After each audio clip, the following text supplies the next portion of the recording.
The next step in my DIY voiceover audio booth construction project is the air intake and exhaust system.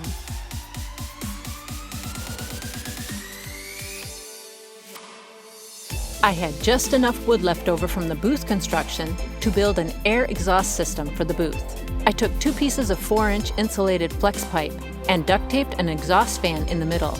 It's a bit too loud to use while recording, but it helps to draw air quickly through the booth during breaks.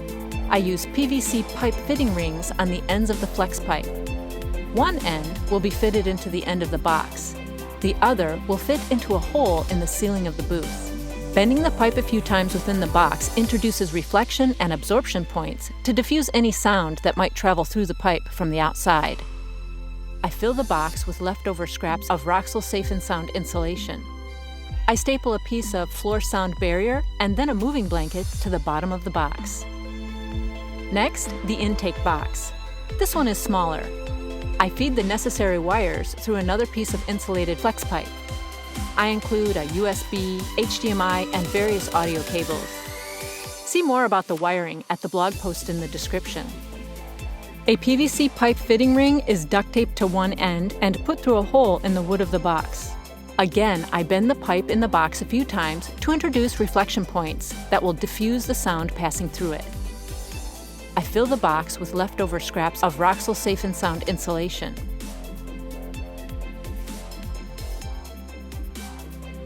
The sidewall of the intake box will be removable in case I need to change the wiring. I hammer in the threaded fittings and then bolt the panel on the box.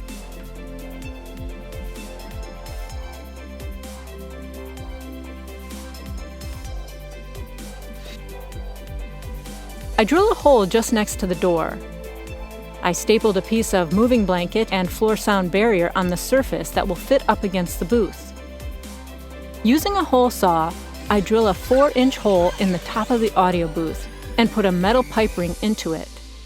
This will keep the insulation from dropping into the booth. The exhaust box is positioned so that the pipe ring fits in the hole. After recording an audiobook, I realize I need a fan solution that will constantly push fresh air through the booth. So I use 2 computer fans, one on the intake box and one on the exhaust box. After running some electrical wire through the flex pipe in the exhaust box, I determine the direction of the fan. I use a 4-inch electrical extension box to create a platform for the fan that will go on the intake box. I feed the wires that go to my interface and video monitor out of the holes and screw it into the box.